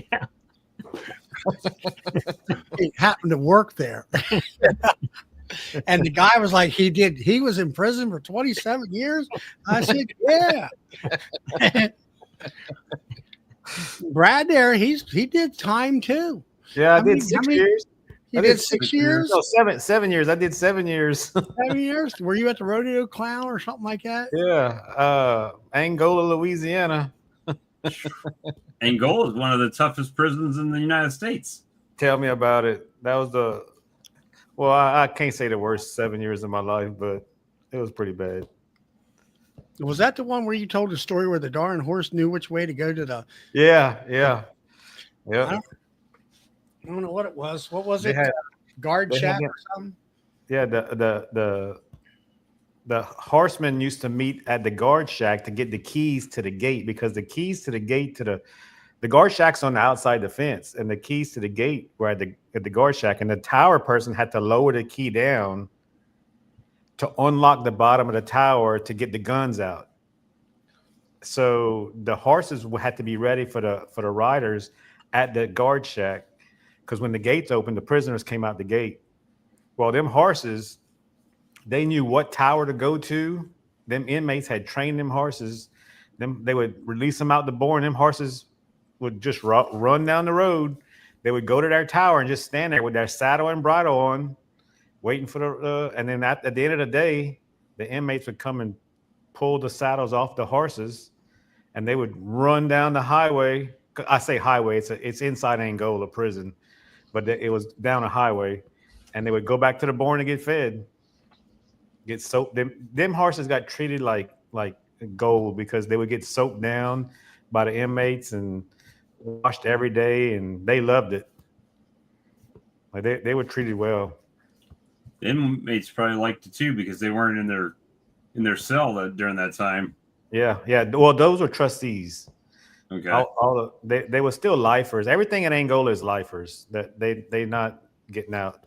Yeah, but But what was the guy? Was it you talking about or Joey that he was? It must have been Joey. He took care of the pumping station or something like that. And then he he had his own little room at the pump house. He never went to the regular dormitory, but he had a bed there for him. Yeah, the inmate. And then he got out of prison, and then he came back to prison as a contractor. Back he was Joey's boss. And he was what? Joey's boss. Was he Joey's boss? Yeah, I think Joey said he ended up being the boss or something out there or something. Yeah, and you know where he ran the same thing he did in prison for all them years. I guess he was a lifer in some sense, you know. Yeah. That's a thankless job too, right? Same thing, day after day after day after day. Oh yeah, man. When they would stick me in those towers, that was because you worked 12 hours, so you had a 12-hour shift in that tower, and I mean that was nothing to do. After you just sat there watching the inmates in the yard. And if you're on night shift, you just sat there watching nowhere. Nobody. I never worked. Luckily, I never worked the night shift. I always ended up on the day shift. But yeah, Be my luck. Whenever there was an escape, I'd probably be in the loo with my pants around my ankles at the time.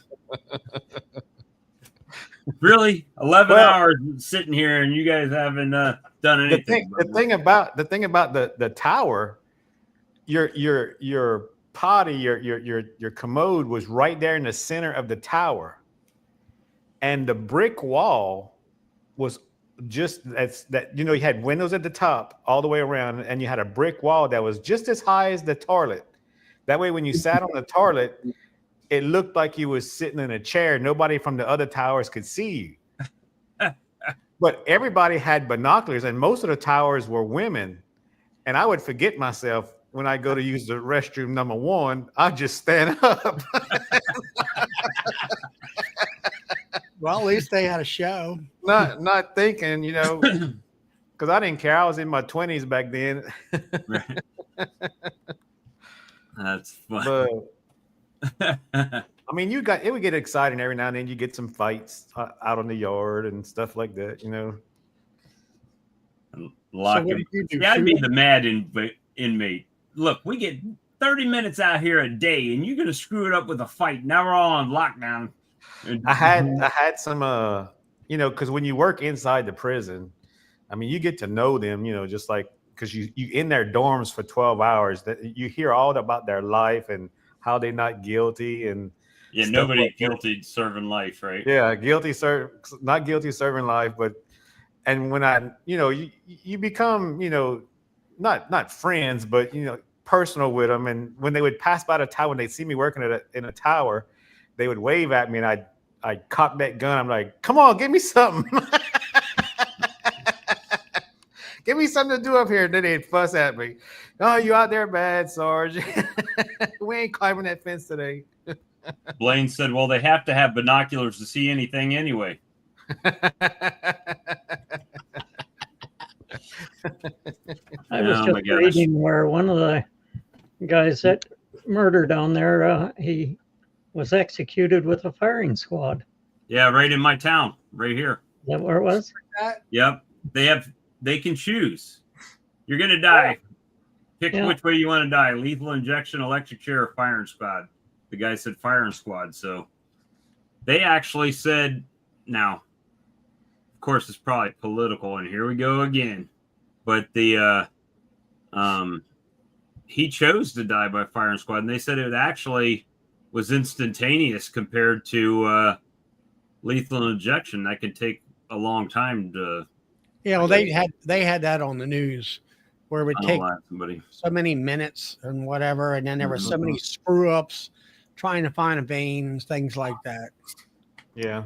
So DC said it keeps it cheap, but what, that electric chair at Angola, that looks like a horror show. I mean, not that I didn't never seen one get electrocuted, but just looking at the chair and the setup, right? Man, if they was bringing me to the electric chair, I'd pass out before I even get to the chair. Be a long walk. What? Peabody said, we're down to 80, Bob. We've been lost 8. Brian C says, death by bees. Just bring them to my yard, and we'll set them right in front of the hive and unsuited and pull the top. I'll tell you what, mine were mad at me today. I was feeding, and I went in there with just my veil, because I was lifting up just the top and pouring some feed in. Right. It wasn't after 2 hives. I ran for the jacket. They were pissed away. So Ryan, did you get feed on your hives? That's Peabody. He put out a video. They're pretty dry looking. I got liquid on all of mine. That's what I was doing today. Refilling feeders. Right. They building up good though. Since I've been feeding, I'm on my 3rd round, and they doing good. They building up because there's nothing coming in. Some pollen coming in, but no nectar coming in. Yeah, I seen pollen. They were really bringing the pollen in early this morning. Got a little bit of nectar. I mean, the clover's starting to pop everywhere, and I see some bees working some clover, but I don't see nothing coming in the hive. We got those good old Bradford pears are in bloom. They don't get anything out of that. They just get pollen, huh? Ours get white flowers all over them. Yeah, mine's full of flowers too, but I don't think they get any nectar. Yeah, I don't know. I've seen some like bright green, some red, lots of yellow, and we haven't even got the yellow storm yet. So we just had rain for 2 days, so maybe that'll take care of some of that. When do you get dandelions? We've got some now, a little bit, but we don't get the we don't always get the real tall ones that. We had a bunch of dandelions come out early, and then that freeze came back, and I haven't seen any around now. They killed them off. Well, that's our first big flush. Roy, Doug, there's a Yeah, question. just reading that. Says Doug, if you liquid feed in the spring, what temperature do you start at bucket feeding? We'll start as soon as the snow is gone. We don't really look at the temperature. Once the snow is gone, feed goes on. If it's warm out, they'll take it. If it's cool, they don't. Biggest thing has been getting out of the hive and cleansing flights and stuff like that, right, Doug? Yeah. Yeah, we Are you feed them. noticing any yellow snow right now on the warm days, or has it not been warm enough for them to get out? Hasn't really been warm enough to get yellow snow yet. Oh, I can't even find the hives yet, have you? What's that? I say you can't even find the hives, can you? Yeah, I can. They're peeking out. Got snow up to the top of them already. Well, earlier on, some were buried, but you can find them all now.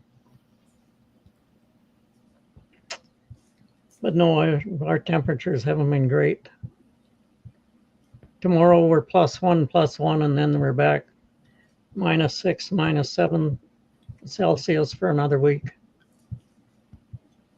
I'll be curious to see how your polystyrene hives did, because my polystyrene hives are my best colonies this year.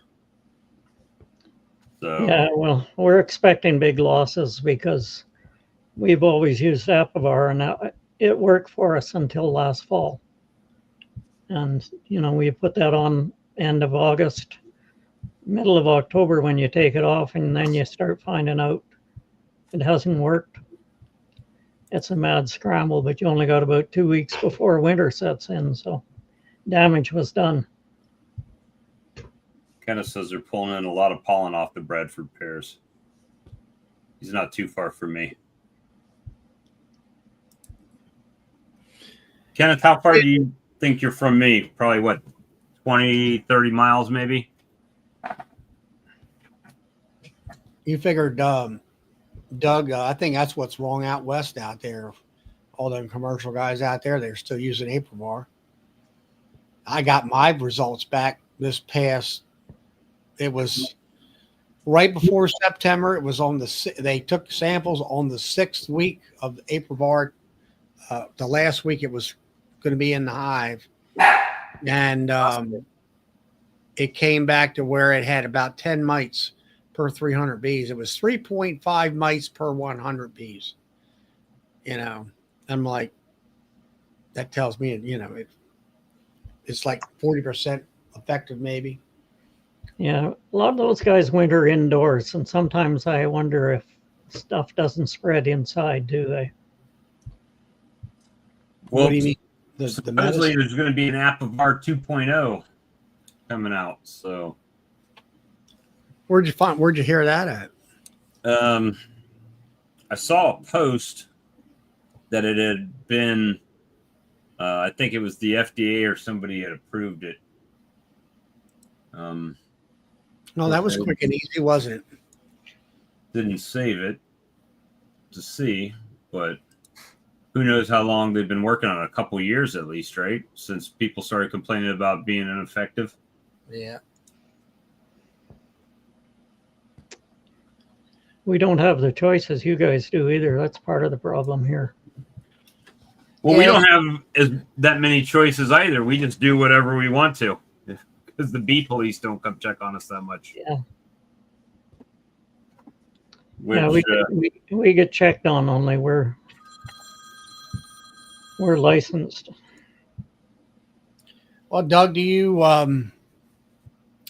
like Brad was out there? He was using that Formic Pro on his meat pads. Do you do anything like that? Well, we're looking at Formic this year, Charlie, but I don't know. It didn't work that good for Brad, so I'm not sure. Well, it's homemade deal too, Yeah, and maybe he should have been going every 4 days with it too, or something. Well, he mentioned that himself Yeah. that he didn't get out there and switch those pads often enough.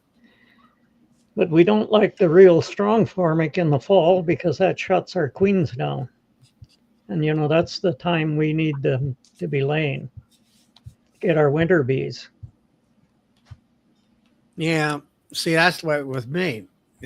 You don't want to use Apricot because it'll shut the bees down. Now, I use formic in September, but they're still laying bees until November. So I got like 2 months worth of, couple rounds of bees coming in.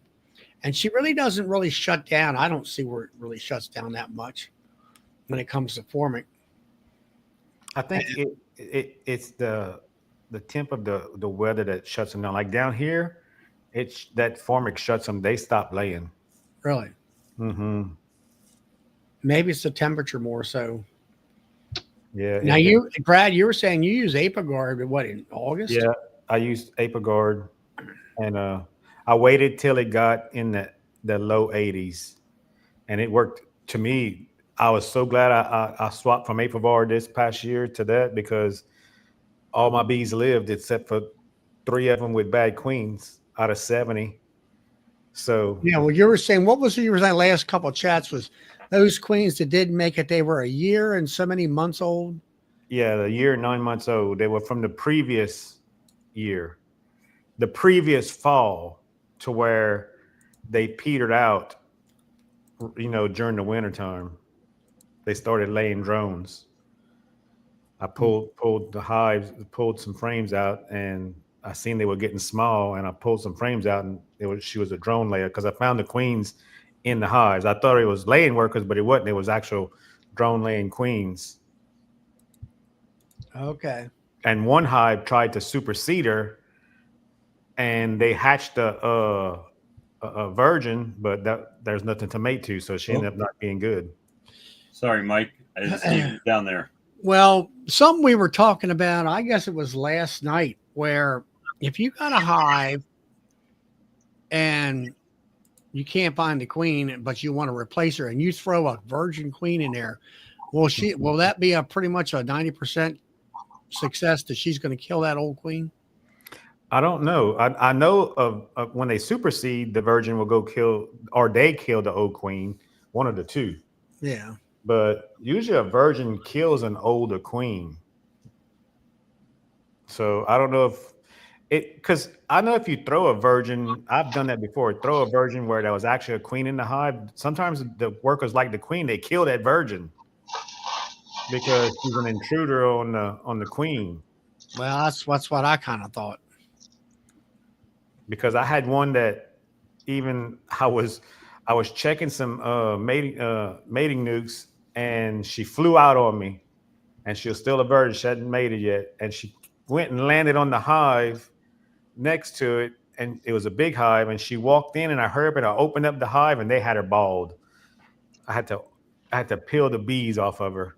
She was on the bottom. They had balled her up. But that's because they had a good laying queen in their hive. So I guess it really boils down to pheromones and stuff like that. Yeah, I think they have to supersede to not kill her.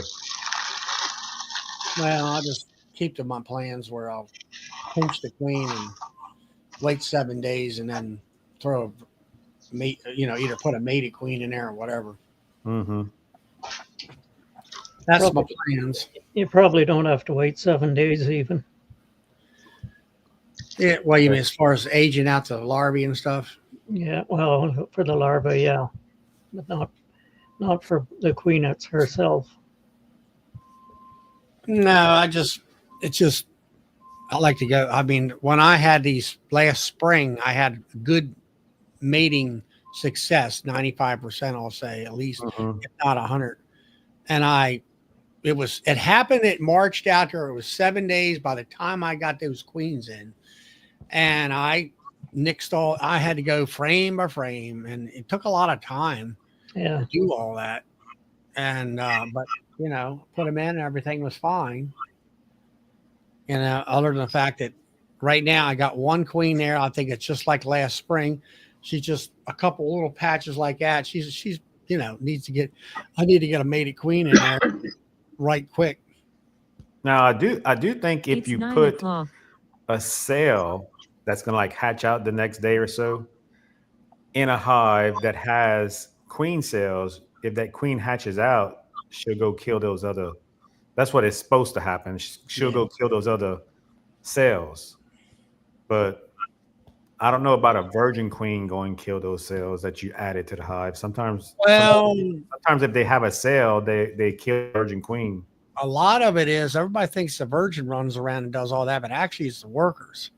Because a friend of mine, when you get that queen and she starts chirping in the cell, then the rest of the hive goes berserk.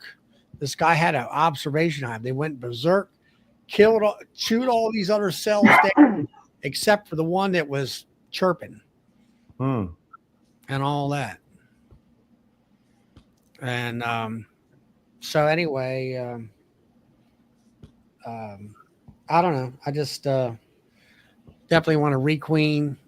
And it's just like you, Brad. You found out you got to requeen down there where you're at. You got to do it every year. Yeah. If you want to keep off the yo-yo or the roller coaster ride and keeping an even keel with your hives always being in good shape, for you, it's every year you got to hit them in the fall, I guess, after the honey flow. Yeah, right after the honey flow, I usually requeen them. That's right. So that's what I want to do. I won't want to do it every year unless I see. But and then there's also the thing where, like a friend of mine says, it's a crapshoot when it comes to getting queens from anywhere. You can either have a really good mated queen or you have a real crappy mated queen. I think they pull those too quick. Well, I've been down there to Hardimans, and they're going through them. They're what do you call it? Cajun queens. And they'll go through one, and here she's got a frame that big and it's laid up solid. That's a good queen. Then you go to the next one, the next little box, and here you got the frame, and she's got just this little teeny patch of brood. And of course, she gets caged up too. That's not a great queen. You don't know what you're getting, if you were at that point. So the queen lottery. Yeah, it's a queen lottery type of thing, And some of them don't even have. I've seen one guy pulling cells where he pulls them so quick they don't even have, larva or cap brood. It's just eggs. Oh no, they let them. They all have cap brood in them because that's what I've seen down there. Roy wants to know what you do, Doug. Requeen every year or something every couple of years? We put about 50 new queens in every year, and then we buy, and then we'll breed some of our own. So we're probably a third of our yards are requeened every year. But our queens don't get the workout that somebody like Brad's does. Right. Because half the year they're not doing any laying. They sitting back being fed. Fed well too. Most of the commercial guys up here, Charlie, when they add a queen, they don't bother going back looking for queen cells or anything. They let, if the new queen takes, those cells will get ripped out. If the new queen doesn't take, well, there'll be a queen cell that will replace her in there. Right. I don't know. My main thing I'm going to do this year, I'm going to start, get back into grafting this year. It's I got out of the nuke business, and I really enjoyed that. I don't have to sit here and stress over whether I got enough nukes to sell and all that stuff. And get back to raising queens, and I want to put them in an incubator, and before they are put in a mating box, I will mark them right there at the incubator. I think it's just like everything I've done in the past years through experience. First, I was selling cells, but then they would come back to me and say, well, that cell wasn't any good. I said, all right, no more cells. We'll sell virgin queens. There's the queen. See, she's alive, and it's yours. See you later. and do it that way. Now it's like marking queens. I used to go out there and let them come back mated, then mark them, and sometimes you'd have an issue or there or whatever. And so now I'm just going to mark them. They're going to be easy. They're nice. They're not runny and slow, and just dot them and let the paint dry good, and let them walk on into the mating box and see how that works for me. It'll be another, it's a less work, I guess you would call it, in a way, less steps. And we'll see how it works out for me. Well, guys, we've been going for 2 hours, and I want to apologize for the ending from last week where my internet went out, and then I restarted the computer, and then Windows decided it needed to do a 900-minute update. So by the time I came back, it was off, like everybody was gone when I finally got back. I think it was me and somebody else. I think It was me. Okay. Charlie and I saved your seat for a while. We sat there and talked for a little bit, and I was tired, and I said, "I'm going to bed. See you later." Well, that's what we're going to do right now. We're going to go ahead and end the live stream. So I appreciate everybody from coming in this week, and it was nice meeting anybody that joined us that was at the show that hadn't joined us before. And we will see you next week. Good night, everyone. All right. Good night, everyone.